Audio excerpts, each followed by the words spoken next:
Saudara-saudari yang terkasih, selamat pagi.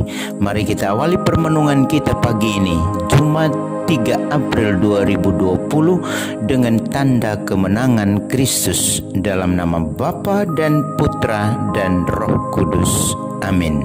Tema renungan kita pagi ini adalah penolakan. Yohanes pasal 10 ayat 31 sampai dengan 42. Jika kita mengalami atau berpendapat bahwa kehadiran seseorang sahabat membuat kita tidak nyaman atau bertolak belakang dengan visi dan misi hidup kita, organisasi kita, pasti kita menolaknya.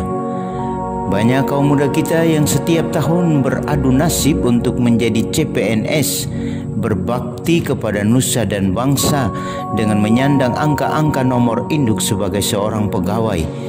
Namun jauh lebih banyak ditolak. Mengapa mereka ditolak?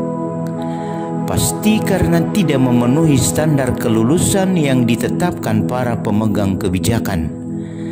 Yesus sendiri ditolak oleh orang-orang Yahudi karena Yesus dan pewartaannya tidak memenuhi standar kelulusan yang ditetapkan oleh orang-orang Yahudi.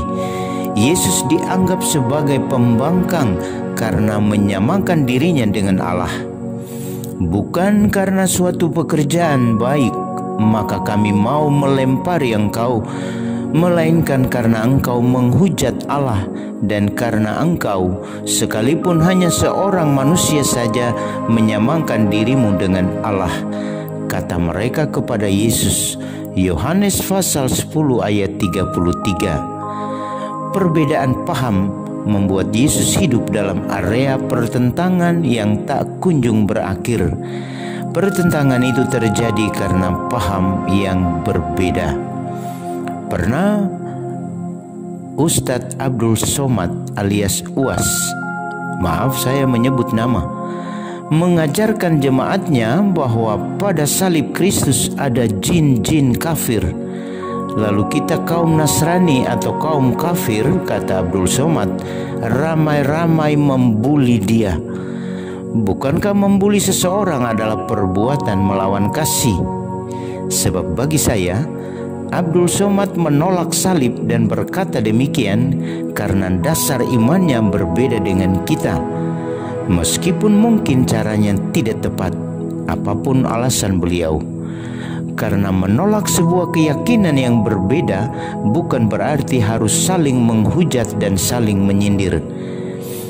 Kita bercermin pada pengalaman Sang Sabda yang ditolak oleh orang-orang Yahudi sehingga mereka mencoba menangkap dia, tetapi ia luput dari tangan mereka.